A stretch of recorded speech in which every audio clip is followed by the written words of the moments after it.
Avez-vous déjà entendu une phrase si simple qu'elle a bouleversé votre vie?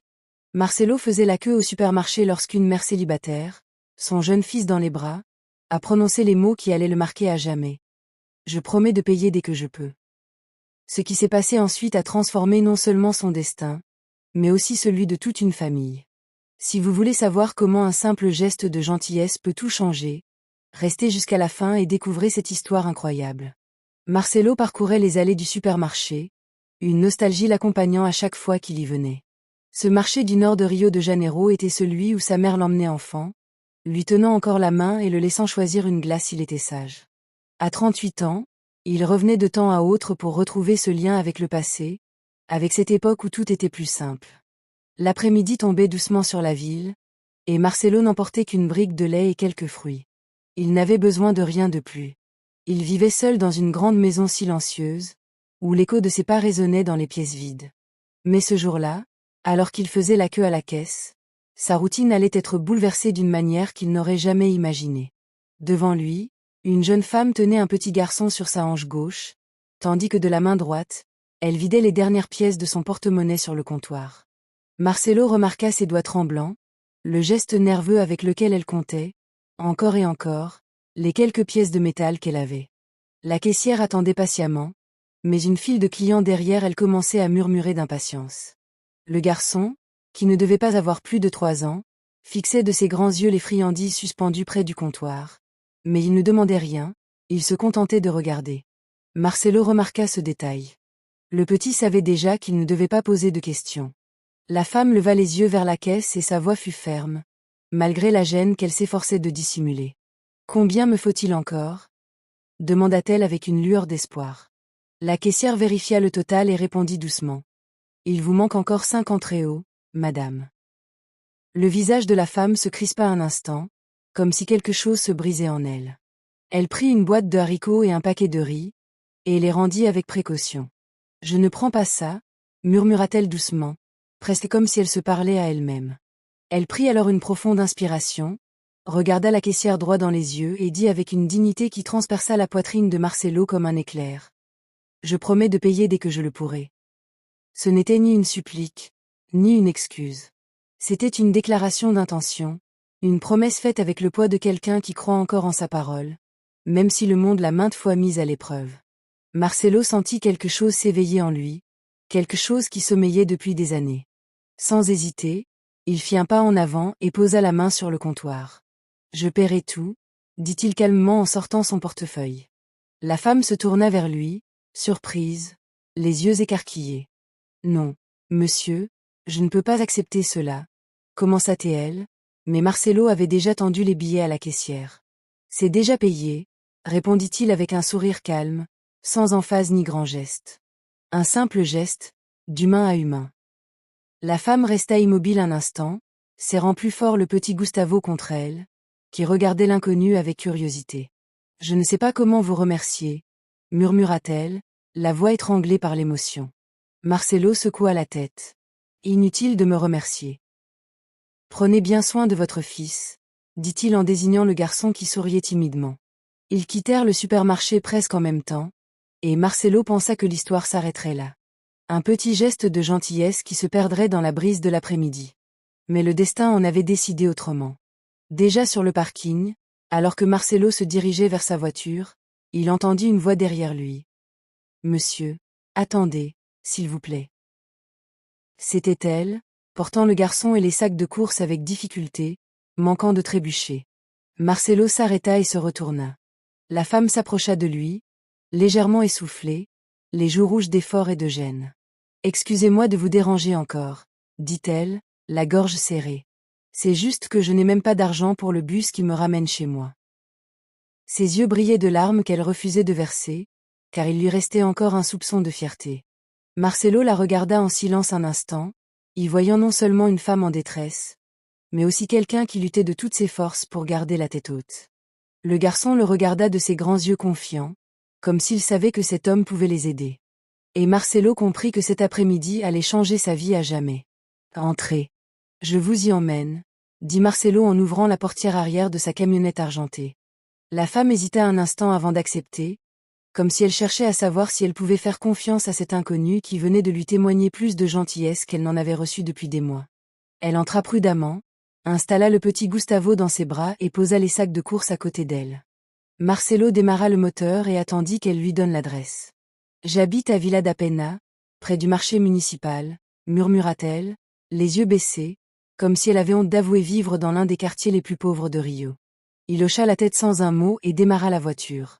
Un silence pesant régnait dans le véhicule pendant les premières minutes, seulement troublé par le doux ronronnement du moteur et les murmures occasionnels du garçon. Marcelo fixait la route tandis qu'elle regardait par la fenêtre, chacun perdu dans ses pensées. C'est Marcelo qui rompit le silence. « Comment s'appelle votre fils ?» demanda-t-il avec une curiosité sincère, en la regardant dans le rétroviseur. Elle leva les yeux, surprise par la question. « Gustavo », répondit-elle avec un petit sourire sincère, en caressant la tête du garçon. « Il a eu 3 ans la semaine dernière. »« C'est un garçon très calme, » dit Marcelo. « Il s'est bien comporté au supermarché. » Elle hocha la tête, un éclat de fierté maternelle dans les yeux. « Oui, c'est très bien. Parfois trop mature pour son âge. » Il y avait quelque chose dans sa façon de le dire qui fit comprendre à Marcelo le poids caché de ses mots. Le garçon jouait avec une vieille voiture en plastique qu'il avait prise dans la poche de sa mère, indifférent à la conversation des adultes. « Et vous avez des enfants ?» demanda-t-elle timidement, tentant de poursuivre la conversation.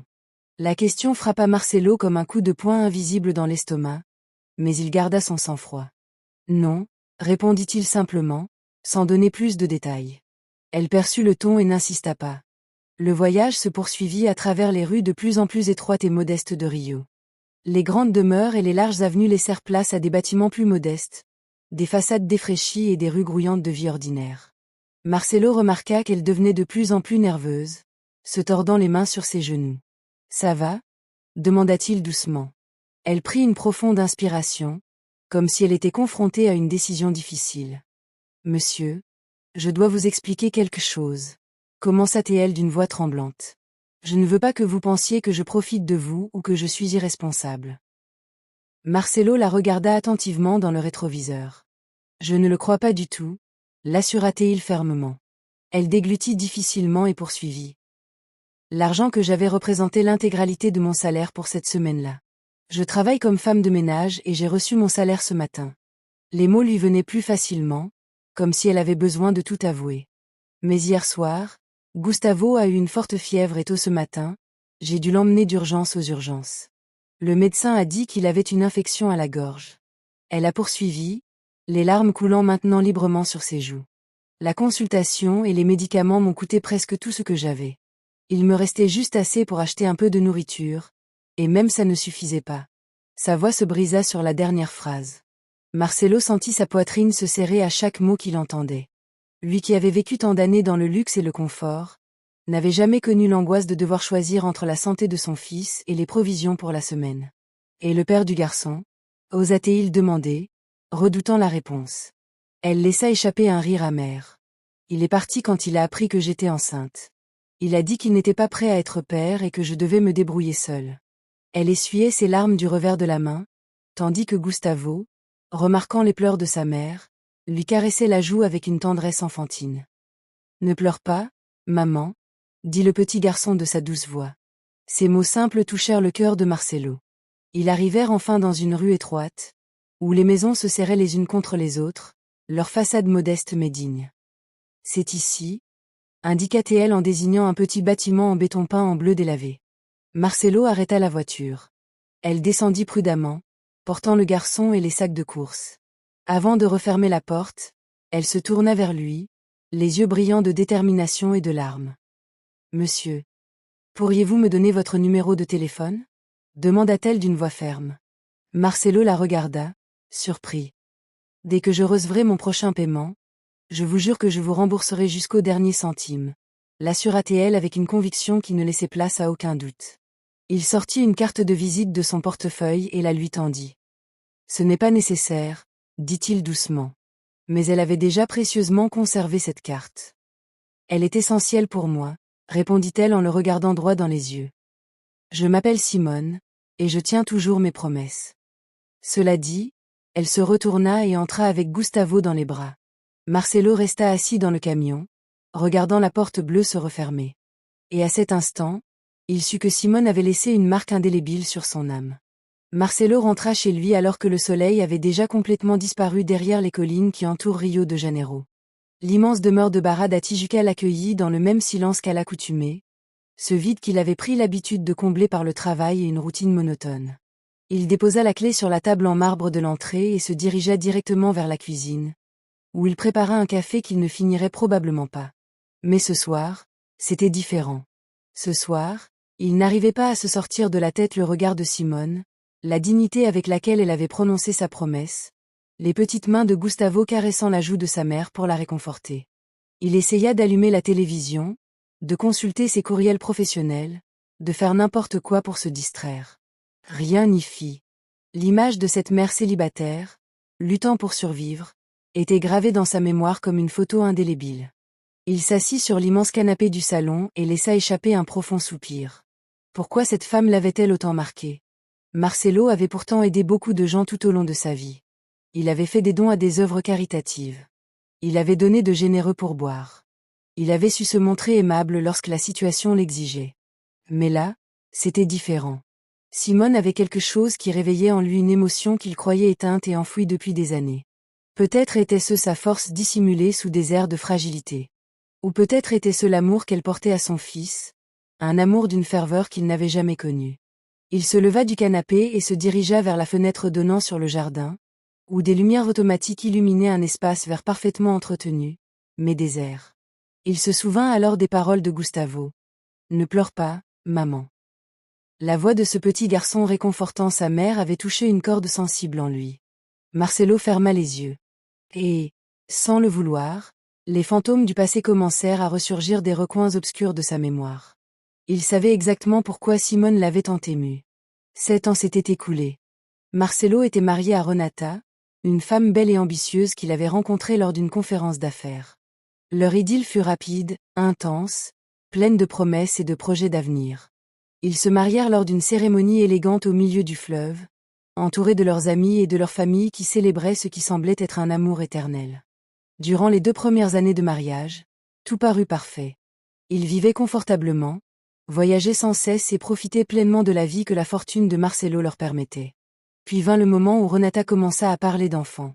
« Je veux être mère », disait-elle souvent, le regard tendre posé sur les bébés qu'il croisait dans les restaurants ou sur les places publiques. Marcelo le désirait aussi.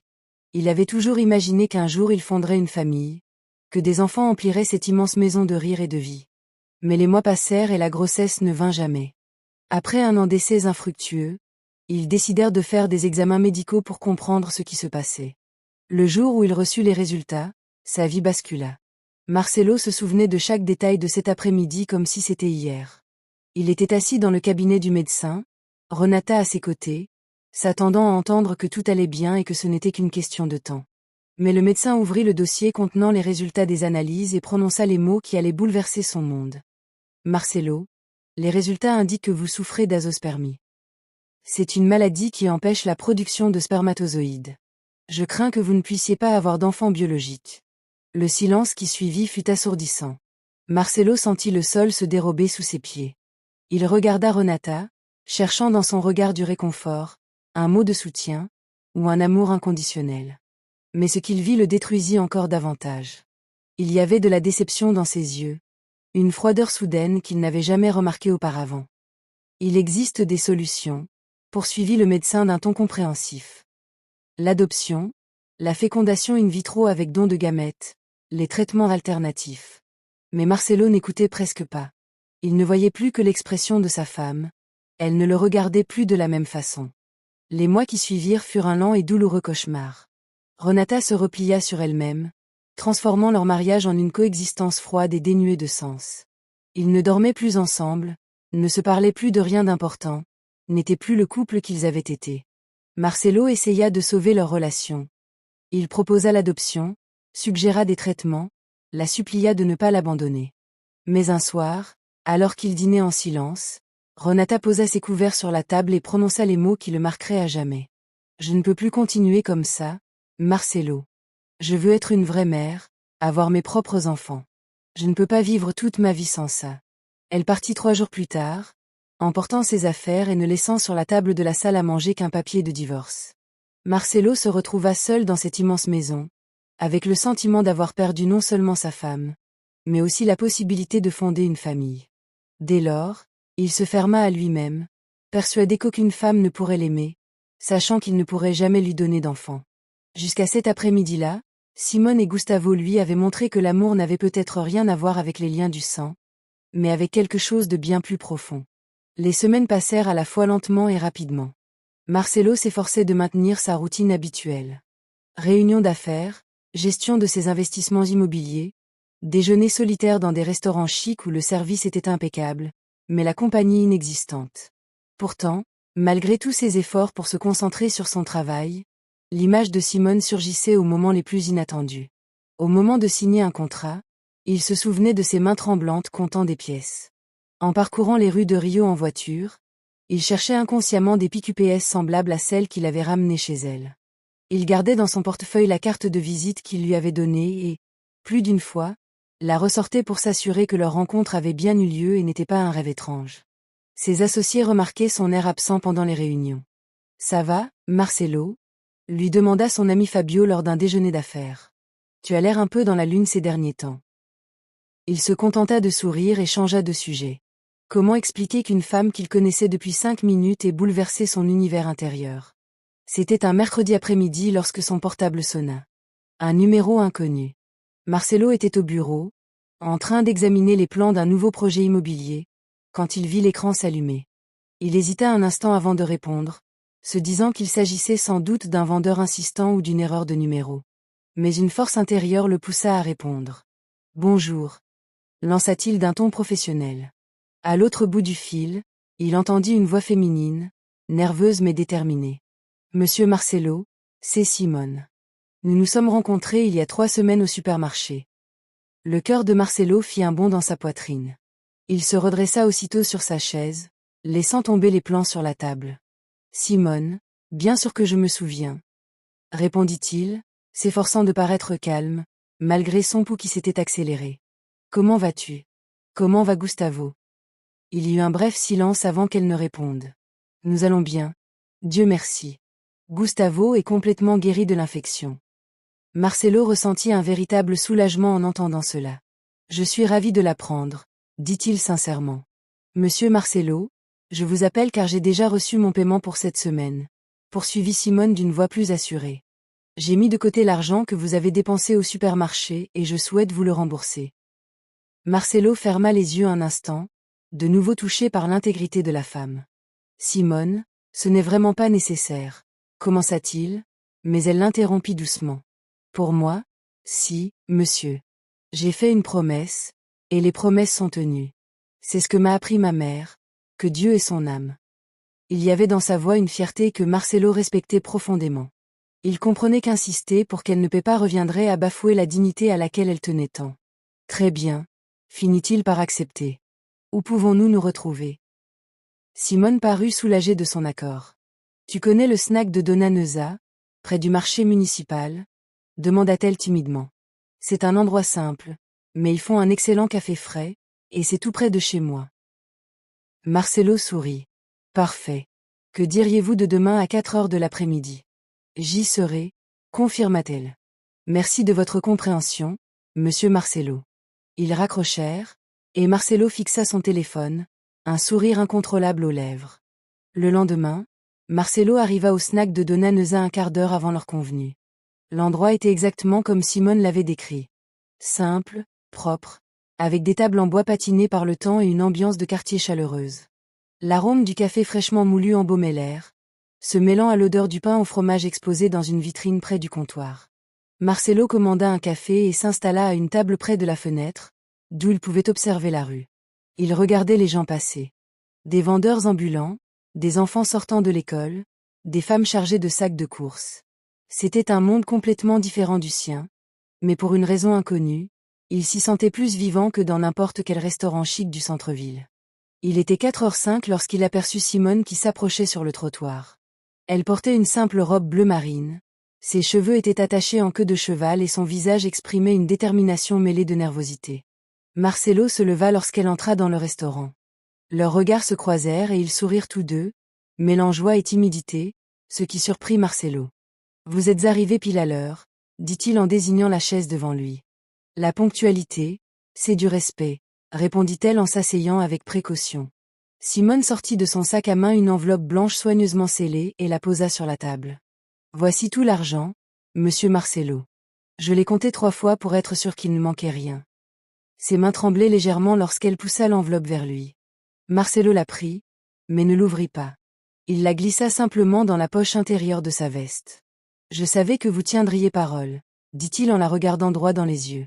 « Non pas parce que j'avais besoin d'argent, mais parce que je vois bien qui vous êtes. » Simone baissa les yeux, rougissant légèrement. « C'est tout simplement la chose à faire, » murmura-t-elle. Marcelo commanda 2 cafés et une assiette de pain au fromage à partager. Pendant l'heure qui suivit, ils discutèrent comme de vieux amis se retrouvant après une longue séparation. Simone lui parla de son travail de femme de ménage, du fait que Gustavo allait entrer à la maternelle l'année suivante et de son rêve de pouvoir un jour louer un logement plus convenable. Marcelo écoutait, fasciné, non par les histoires extraordinaires, mais par la beauté de la simplicité de sa vie.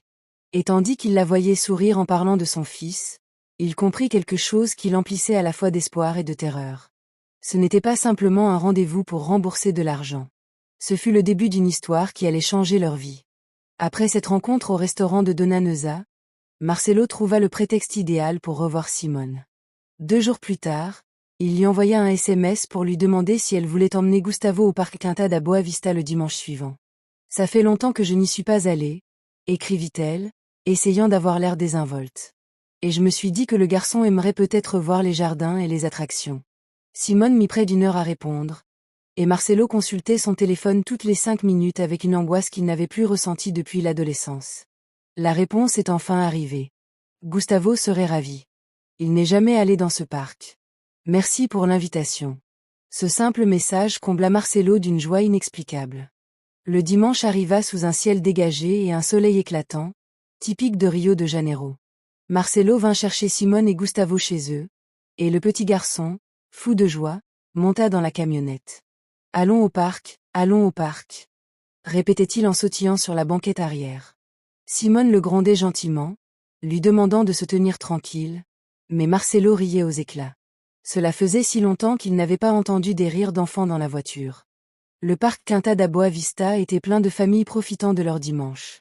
Des enfants couraient entre les arbres, des couples flânaient main dans la main, et les vendeurs de barbe à papa et de glace embaumaient l'air de leurs effluves sucrés. Marcelo acheta des glaces pour tous les 3, et ils se promenèrent sur les sentiers tandis que Gustavo, émerveillé, montrait tout du doigt. « Oh, maman, un chiot. Oh, il y a des canards dans le lac. » Chaque petite découverte du garçon était célébrée comme si c'était la chose la plus merveilleuse au monde. Marcelo observait Simone interagir avec son fils, la façon dont elle s'agenouillait à sa hauteur pour lui expliquer les choses, la façon dont elle le serrait dans ses bras lorsque Gustavo accourait vers elle, tout excité. Il y avait une beauté dans cette simplicité que tous les luxes du monde ne pouvaient acheter. Au bout d'un moment, ils trouvèrent une aire de jeu où Gustavo se précipita vers les balançoires. « Poussez-moi. Poussez-moi. » cria-t-il avec enthousiasme. Marcelo s'approcha et commença à le pousser doucement, écoutant le rire du petit garçon qui résonnait comme une douce musique à ses oreilles. Simone les observait depuis un banc voisin, un sourire radieux illuminant son visage. Quand Gustavo se lassa des balançoires, il courut vers un petit espace sablonneux où d'autres enfants construisaient des châteaux. Marcelo et Simone étaient assis côte à côte sur le banc, le regardant jouer. « Je ne l'ai jamais vu aussi heureux, » confia Simone à voix basse. « D'habitude, on joue seulement dans le jardin ou dans la rue, mais je n'ai jamais le temps ni l'argent pour l'emmener dans des endroits comme celui-ci. » Marcelo ressentit une pointe d'amertume. « Eh bien, maintenant nous pourrons venir plus souvent, » suggéra-t-il prudemment, ne voulant pas la brusquer. Elle le regarda de ses yeux sombres emplis de gratitude et d'autres choses que Marcelo n'osait pas encore déchiffrer. « Je ne veux pas abuser de votre gentillesse, Marcelo, » dit-elle, utilisant son nom pour la première fois sans le titre de monsieur. Il sourit, l'ayant remarqué. « Ce n'est absolument pas un abus. La vérité, c'est que je m'amuse aussi. » Et c'était vrai. Pour la première fois depuis des années, Marcelo se sentait vraiment heureux. Non pas le bonheur superficiel que procure le succès ou l'argent, mais quelque chose de profond et d'authentique qui comblait un vide dont il ignorait même l'existence. Simone lui rendit son sourire, et leurs mains, posées sur le banc, se frôlèrent presque. Les dimanches au parc devinrent une tradition. Après avoir visité Quinta da Boa Vista, Marcelo les emmena à Rio Zoo, où Gustavo fut émerveillé de voir des girafes et des éléphants de si près. Une autre fois, ils allèrent au musée de demain, où le petit garçon courut, fasciné, parmi les expositions interactives. Mais il ne s'agissait pas seulement de sorties du week-end. Marcelo commença à fréquenter le snack de Dona Neuza en semaine, précisément à l'heure où Simone terminait sa journée de travail. Ils prenaient un café ensemble pendant que Gustavo faisait ses devoirs à une table voisine, dessinant avec les crayons que Marcelo lui avait achetés. Les conversations devenaient de plus en plus naturelles. Simone parla des familles pour lesquelles elle avait travaillé, certaines aimables, d'autres moins. Marcelo, quant à lui, évoqua son travail, mais évita soigneusement d'évoquer l'ampleur de sa fortune, craignant que cela ne change la façon dont elle le percevait. Il voulait qu'elle le connaisse pour ce qu'il était, et non pour ce qu'il possédait. Peu à peu, sans qu'aucun des deux ne le dise explicitement, ils comprirent que ce n'était plus seulement de l'amitié.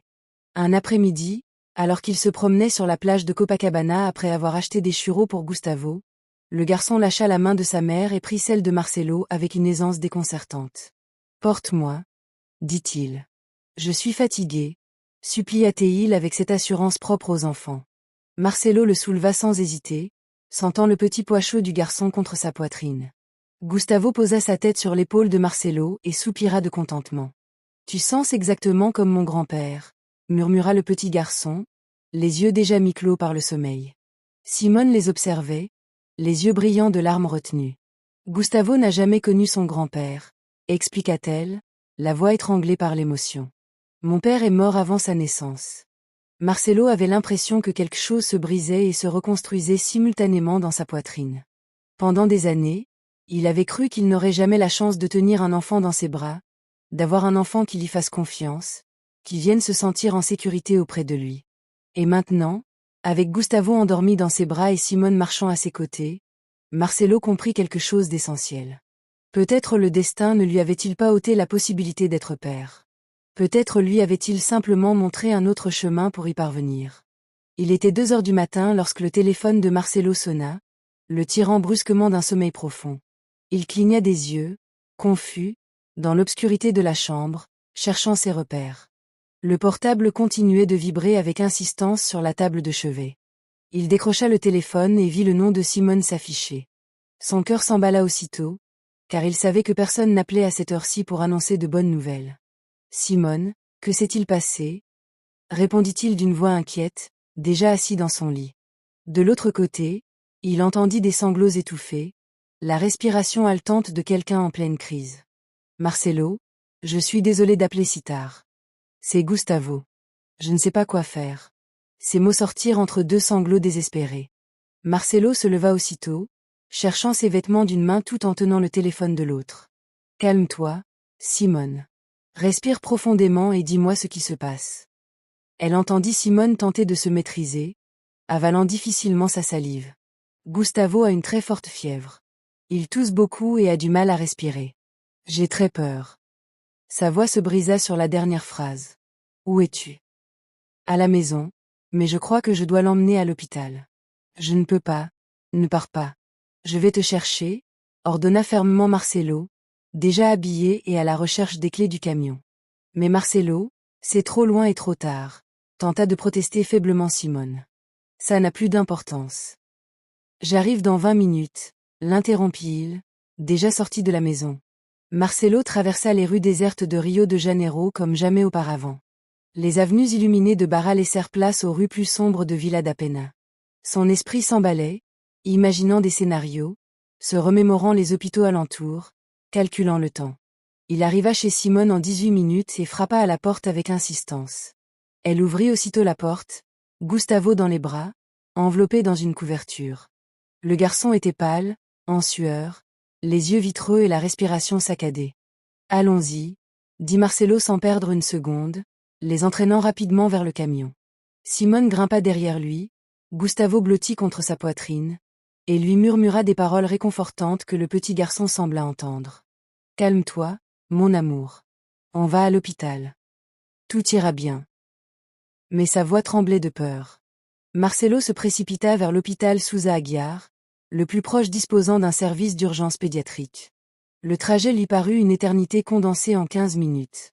Marcelo jetait sans cesse des coups d'œil dans le rétroviseur, observant Simone serrer son fils dans ses bras tandis que des larmes silencieuses coulaient sur ses joues. « Tiens bon, ma belle », lui dit Marcelo, s'efforçant de garder son calme. « On y est presque. » Gustavo toussa d'une voix rauque et profonde qui lui transperça l'âme. Arrivé enfin à l'hôpital, Marcelo arrêta le camion juste devant l'entrée des urgences, sans se soucier du fait que le stationnement y était interdit. Il sortit rapidement et ouvrit la porte arrière, aidant Simone à descendre avec le garçon. Ils se précipitèrent aux urgences, où les néons brillaient d'une intensité aveuglante. « J'ai besoin d'aide. C'est un enfant. Il a une forte fièvre et a du mal à respirer », cria Marcelo en direction de la réception. Une infirmière s'est immédiatement approchée, évaluant la situation d'un œil professionnel. Elle a vu le petit Gustavo haletant dans les bras de sa mère et a réagi instantanément. « Venez vite par ici », a-t-elle ordonné en désignant les portes menant à la salle de soins. Simone suivit l'infirmière tandis que Marcelo courait après eux, refusant de rester dans la salle d'attente. Ils furent conduits dans une salle d'examen, où un jeune médecin apparut en moins de 2 minutes. « Mettez le garçon ici », indiqua-t-il en désignant un brancard pédiatrique. Simone déposa Gustavo, les mains tremblantes. Le médecin commença aussitôt à l'examiner, auscultant ses poumons au stéthoscope, palpant sa gorge et prenant sa température. 40 degrés de fièvre, annonça-t-il d'un ton grave. Et il a une respiration sifflante importante aux 2 poumons. Depuis combien de temps est-il comme ça? Simone tenta de répondre entre 2 sanglots. Depuis hier après-midi, il a commencé à tousser, mais ça a empiré hier soir.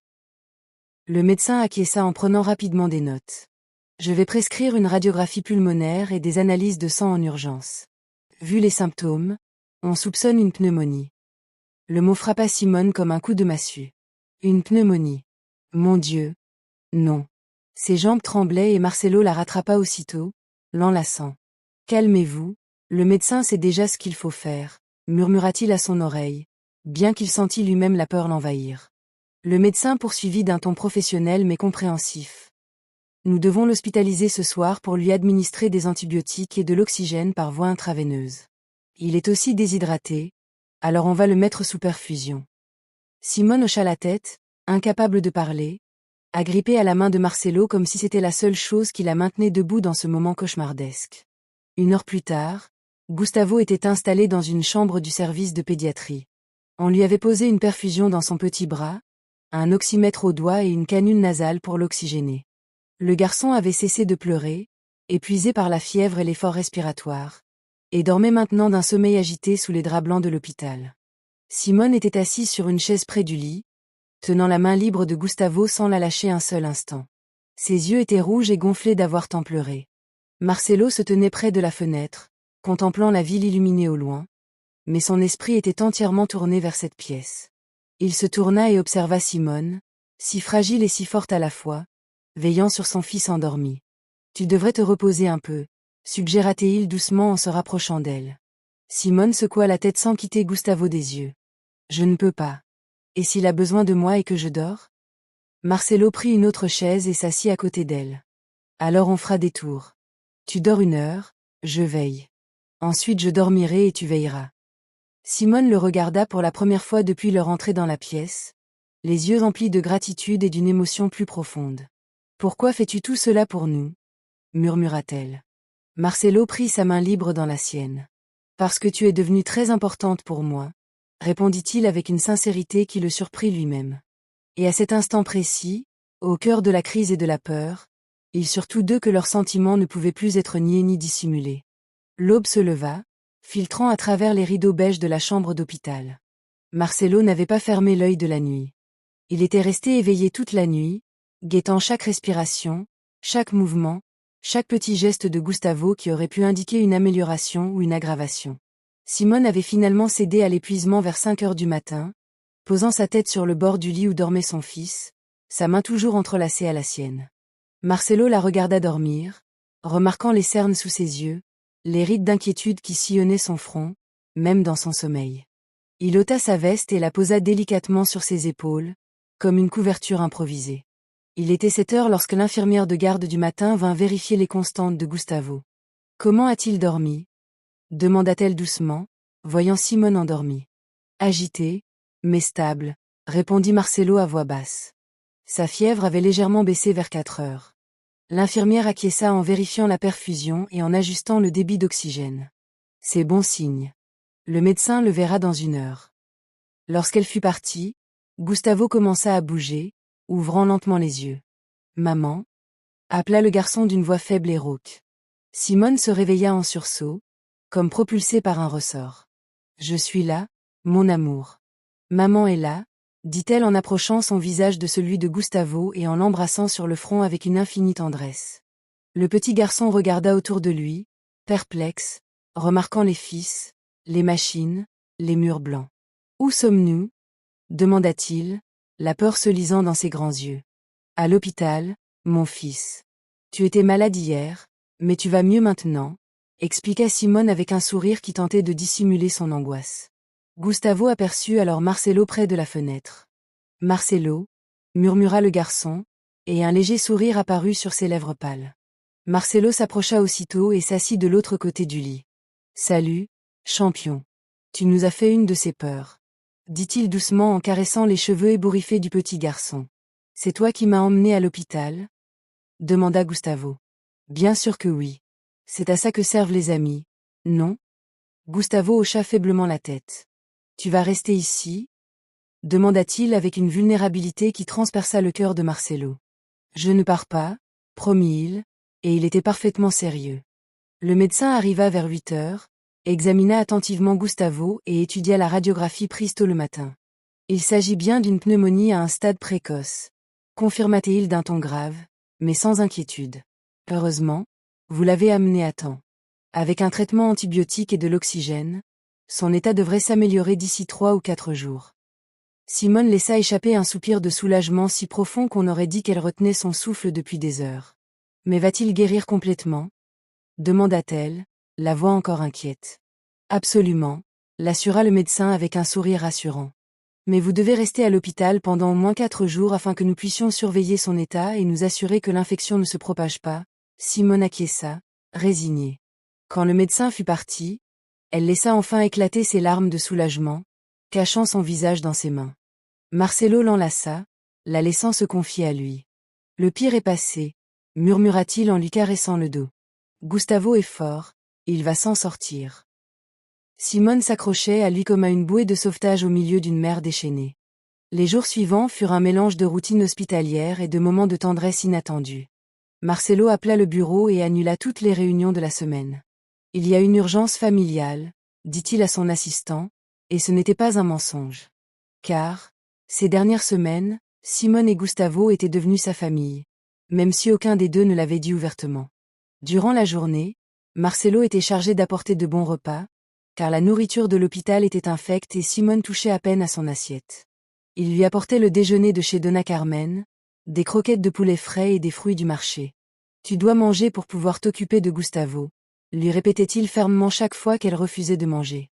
La nuit, quand Gustavo dormait et que la lumière du couloir s'éteignait, Marcelo et Simone chuchotaient de tout et de rien. Elle racontait des histoires de son enfance dans un quartier modeste de la zone nord de Rio, de sa mère décédée 2 ans auparavant, de ses rêves d'offrir une vie meilleure à son fils. Marcelo, lui, partageait des détails de sa propre vie qu'il n'avait jamais confiés à personne.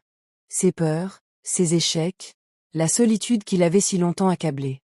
La 3e nuit, alors que Gustavo respirait beaucoup mieux et que la fièvre avait complètement disparu, Marcelo veillait sur le petit garçon qui dormait paisiblement. Simone était allée se rafraîchir dans la salle de bain. Le petit s'agita dans son sommeil et sa main, instinctivement, chercha celle de quelqu'un d'autre. Marcelo lui tendit la main, et Gustavo la saisit aussitôt, la serrant avec assurance, même endormi. À cet instant, quelque chose se brisa définitivement en Marcelo. Pendant des années, il avait cru qu'il ne pourrait jamais connaître l'amour paternel, que sa maladie le condamnait à une vie sans enfant. Mais le voilà, à 3 heures du matin, dans un hôpital, tenant la main d'un garçon qui n'était pas de son sang, mais qui avait conquis son cœur. Quand Simone revint et vit la scène, les larmes lui montèrent aux yeux. Elle s'assit en silence près de Marcelo, et il passa son bras libre autour de ses épaules. Tous trois restèrent ainsi, unis dans un cercle d'amour silencieux, tandis que les machines bourdonnaient doucement et que la ville dormait au loin. Marcelo sut à cet instant que la biologie n'avait aucune importance. Il était déjà père pour tout ce qui comptait vraiment. Le matin du 4e jour apporta une nouvelle qui emplit la pièce de joie. Gustavo allait sortir de l'hôpital. Le médecin entra en souriant et écouta une dernière fois les poumons du petit garçon au stéthoscope. Il respire parfaitement, annonça-t-il avec satisfaction. La pneumonie est sous contrôle. Vous pouvez rentrer chez vous aujourd'hui, mais avec un traitement oral à prendre pendant encore 10 jours. Gustavo fêta la nouvelle en sautant de joie sur le lit, avec une énergie qu'il n'avait pas manifestée depuis des jours. Je rentre à la maison, chantait-il avec enthousiasme. Simone, les larmes aux yeux, riait en serrant son fils fort dans ses bras. Marcelo ressentit un soulagement si profond qu'il dut s'asseoir un instant. Il n'avait pas réalisé à quel point la tension était forte en lui avant de pouvoir enfin la relâcher. Vous devez passer à l'administration pour vérifier quelques détails avant de partir, indiqua le médecin avant de s'éclipser. Simone acquiesça, mais dès que le médecin fut parti, son expression changea. La joie se mêla à l'inquiétude, et Marcelo remarqua immédiatement le changement. « Qu'est-ce qui ne va pas ?» demanda-t-il en s'approchant d'elle. Simone se mordit la lèvre inférieure, un geste que Marcelo avait déjà appris à reconnaître comme un signe de détresse. « La facture d'hôpital », murmura-t-elle en baissant les yeux. 4 jours à l'hôpital, tous les médicaments, les examens. Je n'ai aucune idée du prix, mais je sais que je n'ai pas les moyens de payer. Sa voix faiblissait à chaque mot. Marcelo ressentit une pointe de douleur en la voyant si préoccupée par l'argent, alors que la seule chose qui comptait était la guérison de Gustavo. Simone, commença-t-il, mais elle l'interrompit. Non, Marcelo, ne me dis pas de ne pas m'inquiéter. Je sais que tu as déjà tant fait pour nous, plus que quiconque, mais c'est ma responsabilité. Gustavo est mon fils, et je dois trouver un moyen de payer. Il y avait une détermination inébranlable dans sa voix, cette même dignité que Marcelo avait admirée dès le premier instant au supermarché. Il s'assit à côté d'elle et prit ses mains dans les siennes. « Me fais-tu confiance ?» demanda-t-il en la regardant droit dans les yeux. Elle hocha la tête sans hésiter. « Alors laisse-moi t'aider. » Simone commença à protester, mais Marcelo leva doucement la main. « Écoute-moi. Je ne te demande pas la permission. Je vais t'expliquer ce que je vais faire. Je vais aller au service administratif pour régler ce problème de compte.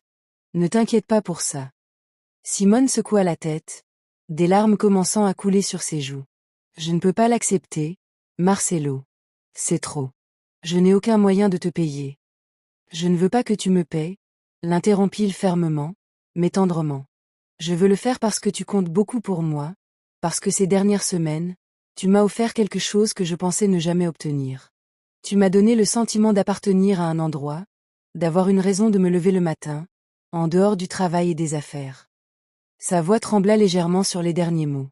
Simone le regarda, les yeux grands ouverts, écoutant chaque mot comme s'il était le plus important qu'elle ait jamais entendu. « Laisse-moi faire, » supplia Marcelo. « Je t'en prie. » Simone ferma les yeux, laissant couler ses larmes, et finit par hocher la tête. « Mais un jour je te le rendrai, » murmura-t-elle. Un jour, d'une manière ou d'une autre. Marcelo descendit dans la zone administrative de l'hôpital, tandis que Simone aidait Gustavo à s'habiller avec les vêtements propres qu'il avait apportés de chez lui. Le guichetier lui tendit la facture détaillée. 4 jours d'hospitalisation, antibiotiques par voie intraveineuse, oxygène, analyse, radiographie. Le total s'élevait à près de 30 000 réaux. Pour Marcelo, c'était une somme insignifiante, mais il savait que pour Simone, cela représentait des mois de travail, peut-être une année entière d'économie qu'elle n'avait jamais réussi à accumuler. Il sortit sa carte de crédit et paya tout sans hésiter. « À quel nom dois-je établir le reçu ?» demanda l'employé. Marcelo hésita un instant. Il aurait pu leur demander de l'inscrire à son nom, mais un pressentiment lui disait que Simone devait préserver sa fierté. « Au nom de Simone Figueiredo », répondit-il, se souvenant du nom de famille qu'il avait vu sur les documents d'admission. Elle a déjà effectué le paiement. L'employé traita l'information sans poser de questions. Lorsque Marcelo retourna dans la chambre, il avait avec lui le reçu marqué comme payé et les papiers de sortie. Simone le regarda avec espoir, Gustavo toujours dans ses bras. Combien ça coûtait ? demanda-t-elle d'une voix tremblante. Marcelo lui tendit les papiers. Tout est déjà réglé, dit-il simplement. Simone prit les documents d'une main tremblante et lut le mot « payé », tamponné en rouge.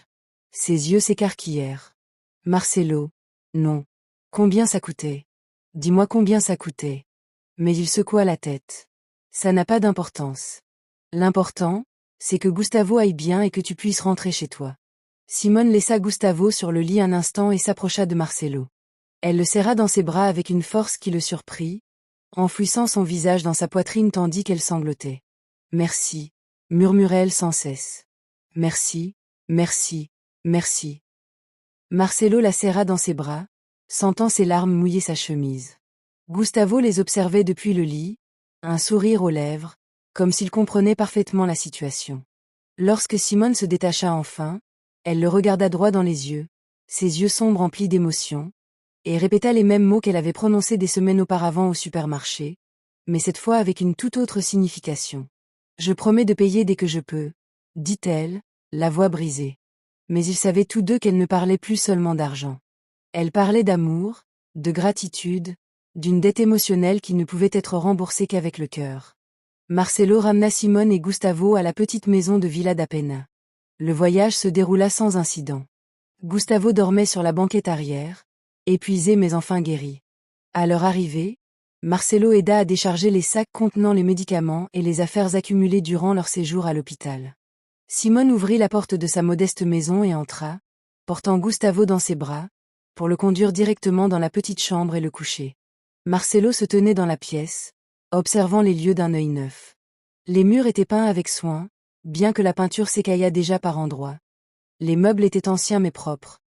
Des photographies de Gustavo à différentes périodes de sa courte vie étaient scotchées au mur.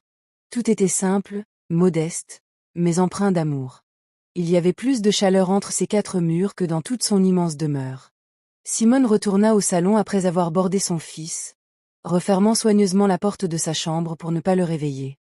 Elle se tenait devant Marcelo et, pour la première fois depuis des jours, ils étaient seuls, sans médecin, sans infirmière, sans l'urgence d'une crise médicale.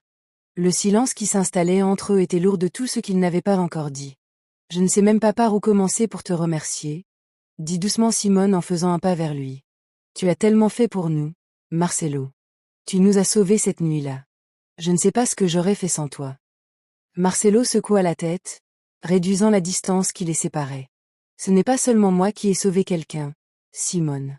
Tu m'as sauvé aussi. » Elle le regarda, perplexe. « De quoi t'ai-je sauvé?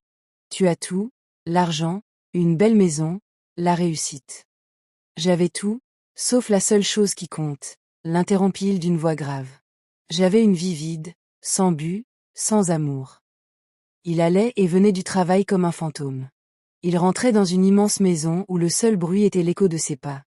Il prit les mains de Simone dans les siennes et sentit son léger tremblement. « Et puis je t'ai rencontré, et pour la première fois depuis des années, j'ai eu l'impression que ma vie avait un sens. Me réveiller le matin en sachant que j'allais te voir me donnait une raison de continuer. » Leurs regards se croisèrent, et le monde sembla s'arrêter un instant. Marcelo sentait son cœur battre la chamade. « Simone, je... » commença-t-il, mais les mots restèrent coincés dans sa gorge. Il avait répété ce moment 1000 fois dans sa tête pendant ses nuits à l'hôpital. Mais maintenant qu'il était là, devant elle, tout ce qu'il avait prévu de dire s'était évaporé.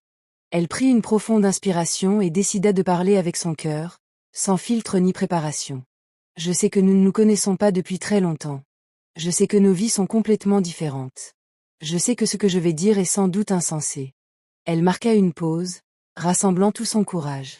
« Mais pendant ces jours passés à l'hôpital, à m'occuper de Gustavo, à te soutenir dans tes larmes, à veiller sur le sommeil de ton fils, j'ai réalisé quelque chose que je ne peux plus ignorer. » Simone le regarda, les yeux écarquillés, retenant son souffle. « Je suis tombé amoureux de toi. Je suis tombé amoureux de ta force, de ta dignité, de la façon dont tu aimes ton fils de tout ton être. Et je suis tombé amoureux de Gustavo aussi, de son rire, de son innocence, de sa confiance. » La voix de Marcelo tremblait d'émotion. « Tu m'as déjà rendu l'appareil avec ton amour, Simone. Tu m'as donné ce que je pensais ne jamais avoir, une famille. » Simone se mit à pleurer, mais cette fois, c'étaient des larmes d'une toute autre émotion. Marcelo, moi aussi. Elle essaya de parler, mais les sanglots lui coupèrent la parole. Marcelo essuya ses larmes du bout des pouces, caressant son visage d'une infinie tendresse. Laisse-moi finir, murmura-t-il en souriant. Pendant des années, j'ai cru que je ne pourrais jamais être père, que mon corps ne me le permettrait pas. Une femme que j'aimais m'a quitté à cause de cela, et pendant longtemps, j'ai pensé que je ne méritais pas de fonder une famille. Mais Gustavo m'a appris qu'être père n'a rien à voir avec la biologie. Il s'agit d'être présent, de prendre soin des autres, d'aimer inconditionnellement. Il s'agenouilla devant elle et prit les 2 mains de Simone dans les siennes. Il n'avait pas préparé de bague. Je n'avais pas prévu que ce soit ce moment-là, mais tout me semble parfait. Simone, je veux juste que tu sois ma famille. Épouse-moi. Viens vivre avec moi. Laisse-moi être le père que Gustavo mérite et le mari que tu mérites. Les yeux de Marcelo brillaient de larmes qu'il ne s'était jamais autorisé à verser. Laisse-moi passer le reste de ma vie à prouver que le véritable amour existe. Simone tomba à genoux devant lui, l'enlaçant de toutes ses forces. Oui, murmura-t-elle à son oreille. Oui, oui. 1000 fois oui. Ils restèrent ainsi, enlacés sur le sol de cette petite pièce, pleurant de joie, sentant toute la douleur du passé se dissoudre dans la promesse de l'avenir. Lorsqu'ils se séparèrent enfin, Marcelo essuya les larmes de Simone et l'embrassa pour la première fois. C'était un baiser plein de promesses, d'espoir, d'un amour pur et véritable. Ils se séparèrent en entendant une petite voix provenant de la porte de la chambre. « Maman, pourquoi tu pleures ?» Gustavo, en pyjama, se frottait les yeux encore ensommeillés et les regardait avec inquiétude. Marcelo et Simone échangèrent un regard et rirent à travers leurs larmes. « Viens ici, mon grand », appela Marcelo en ouvrant les bras. Gustavo courut vers eux et Marcelo le souleva, le faisant asseoir entre lui et Simone. « Voudrais-tu que Marcelo vive avec nous pour toujours ?» demanda Simone en caressant les cheveux de son fils. Les yeux de Gustavo s'illuminèrent comme des étoiles. « Vraiment. Pour toujours ?» Marcelo hocha la tête en souriant. « Pour toujours. » Gustavo enlaça Marcelo de ses petits bras. « Oui, je veux que tu sois mon père. » Et avec ces simples mots, prononcés d'une voix innocente d'enfant, la famille inattendue était enfin au complet. La semaine suivante fut un tourbillon d'émotions et de changements. Marcelo insista pour que Simone quitte son emploi de femme de ménage. « Tu n'as plus besoin de travailler comme ça, » dit-il fermement. « Je veux que tu te concentres sur Gustavo et sur l'organisation de notre mariage. » Simone protesta d'abord, s'accrochant à son indépendance, mais Marcelo lui fit comprendre qu'il ne s'agissait ni de charité ni de contrôle, mais bien de la possibilité pour elle de se reposer enfin après des années de lutte en solitaire. Ils commencèrent à organiser leur déménagement chez Marcelo, et Gustavo trépignait d'impatience à l'idée d'avoir une grande chambre, un jardin pour jouer, de l'espace pour courir. « J'aurai vraiment ma propre chambre ?» demandait-il sans cesse, comme s'il n'arrivait pas à y croire. « Ta propre chambre avec des jouets neufs, avec tout ce que tu pourrais désirer », promettait toujours Marcelo. Un après-midi, alors qu'il rangeait les quelques affaires de Simone, Marcelo remarqua que Gustavo contemplait avec nostalgie une vieille photo accrochée au mur. C'était une photo du petit garçon bébé dans les bras d'une femme plus âgée qui devait être sa grand-mère, celle qu'il n'avait jamais connue. « Veux-tu l'emporter dans la nouvelle maison ?» demanda doucement Marcelo. Gustavo hocha timidement la tête. « C'est ma grand-mère. Maman dit qu'elle veille sur moi depuis le ciel. » Marcelo sentit une boule dans sa gorge. « Alors, nous la prendrons sans faute et nous l'encadrerons joliment pour ta nouvelle chambre. » Le jour du déménagement arriva sous un ciel dégagé et le soleil éclatant de Rio de Janeiro. Marcelo engagea une entreprise de déménagement, même s'il n'y avait en réalité que très peu à transporter. Simone insista pour emporter les vieux meubles, non par besoin, mais parce que chaque pièce racontait une histoire de survie et de dignité. « Ma mère m'a donné cette table avant de mourir », expliqua-t-elle en caressant le bois usé. « C'est ici que je donnais le biberon à Gustavo quand il était bébé. » Marcelo comprit que ce n'était pas une question de biens matériels, mais de souvenirs et d'amour. Alors, sans hésiter, il décida que cette table resterait dans leur cuisine. Arrivé à la résidence de Barra da Tijuca, Gustavo resta sans voix. « C'est ici qu'on va habiter ?» demanda-t-il, les yeux écarquillés devant l'immense maison blanche, les jardins verdoyants et la fontaine à l'entrée. « C'est ici que nous allons vivre », confirma Marcelo en le soulevant dans ses bras. « C'est notre maison maintenant, mon champion. » Tous trois entrèrent ensemble, main dans la main, franchissant le seuil, unis comme la famille qu'ils formaient désormais. Simone laissa couler des larmes de joie en parcourant les vastes pièces, passant devant les hauts plafonds et les immenses fenêtres qui laissaient entrer la lumière du soleil. Mais ce qui l'émut le plus fut la chambre que Marcelo avait préparée spécialement pour Gustavo. Lorsqu'ils ouvrirent la porte, Gustavo laissa échapper un cri de pur bonheur. La chambre avait été complètement transformée. Les murs étaient peints en bleu ciel avec des nuages blancs.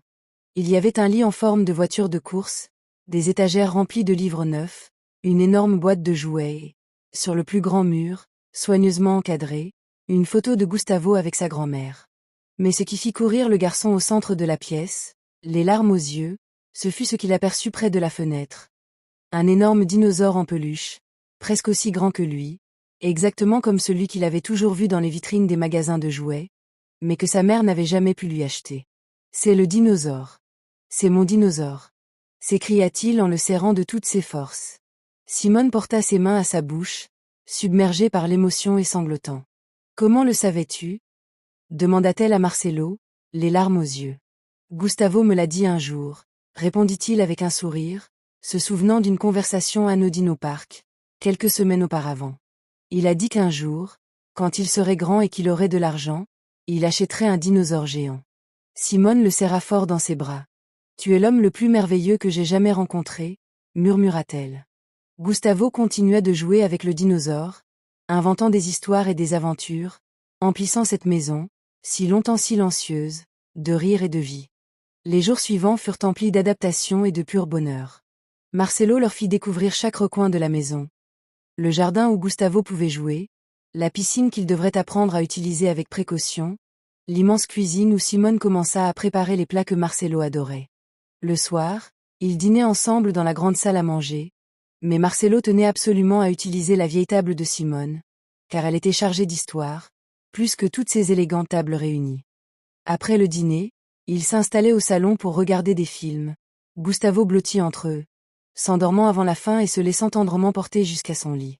Marcelo découvrit alors la joie de lire des histoires avant de dormir, de câliner un enfant, d'entendre « Je t'aime, papa » murmurer d'une voix endormie. Un soir, après avoir couché Gustavo, Marcelo et Simone sortirent dans le jardin sous le ciel étoilé de Rio de Janeiro. « Es-tu heureuse » demanda-t-il en l'enlaçant par derrière. « Plus heureuse que je ne l'aurais cru possible » répondit-elle en posant sa tête sur sa poitrine. « Merci de nous avoir donné la vie, Marcelo. Merci de nous aimer. Merci à vous deux de m'avoir appris à vivre à nouveau » répondit-il en l'embrassant sur le front. Le mariage serait simple, intime, dans 2 mois, mais la véritable union avait déjà eu lieu, scellée non par des alliances ou des papiers, mais par l'amour, la confiance et la promesse d'être ensemble envers et contre tout. Un vendredi après-midi, 3 semaines après leur emménagement, Marcelo rentra d'une réunion d'affaires et découvrit une scène qui resterait à jamais gravée dans sa mémoire. Dans le jardin, Simone avait étendu une couverture sur la pelouse et était assise là avec Gustavo, partageant une assiette de pastèques. Le soleil de l'après-midi baignait leur visage d'une lumière dorée. Gustavo riait, le jus de pastèque dégoulinant sur son menton. À la vue de Marcelo, ils crièrent son nom en même temps. « Marcelo, papa !» Le garçon courut vers lui, les bras ouverts, et Marcelo le souleva dans les airs, le faisant tournoyer tandis que Gustavo riait. Simone s'approcha, et tous 3 s'étreignirent. « Je t'aime » dit Marcelo à Simone en la regardant dans les yeux. « Je vous aime tous les deux plus que les mots ne sauraient le dire. »« Et nous aussi, nous t'aimons » répondit-elle avec un sourire plus éclatant que le soleil. Gustavo, toujours dans les bras de Marcelo, posa une petite main sur chacune de leurs joues. « Nous sommes une famille » déclara-t-il avec la sagesse simple d'un enfant de 3 ans. « Pour toujours. » Et il avait raison. Contre toute attente, malgré toutes les espérances, malgré tout ce que la vie leur avait appris sur la douleur et la perte, ils avaient trouvé le chemin du véritable amour.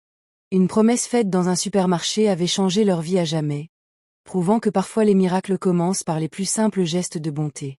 3 ans plus tard, c'était un dimanche ensoleillé, et le parc Quinta da Boa Vista était rempli de familles profitant de l'après-midi.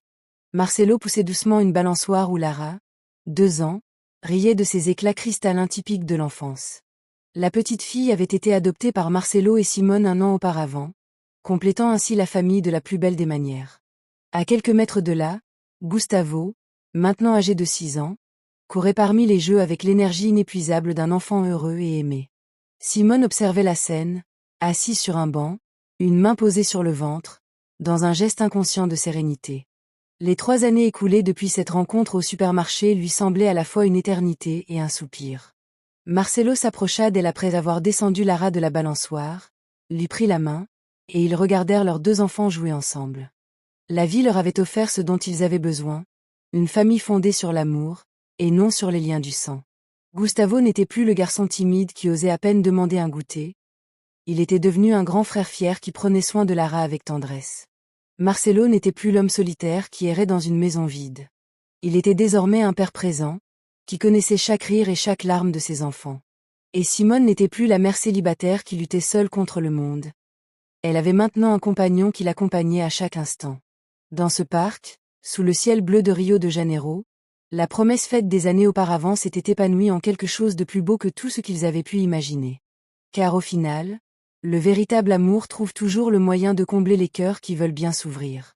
Si cette histoire vous a touché, je vous invite à la partager avec quelqu'un qui a besoin de se souvenir que les miracles existent et que la bonté est toujours rendue au centuple. N'oubliez pas de vous abonner à la chaîne pour découvrir d'autres histoires qui vous iront droit au cœur. N'hésitez pas à laisser un commentaire ci-dessous. Dites-moi quel est le plat typique de votre ville qui représente le mieux l'amour de votre famille.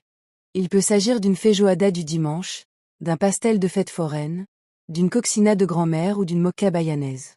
Chaque réponse sera un voyage à travers notre Brésil. N'oubliez jamais que chaque acte de bonté, aussi insignifiant soit-il, peut changer une vie. Parfois, nous aidons les autres sans réaliser qu'en réalité, ils nous sauvent la vie. Que Dieu vous comble d'amour véritable, d'une famille qui vous soutient dans les moments difficiles et de la sagesse nécessaire pour reconnaître les miracles lorsqu'ils se présentent sous forme de rencontres fortuites.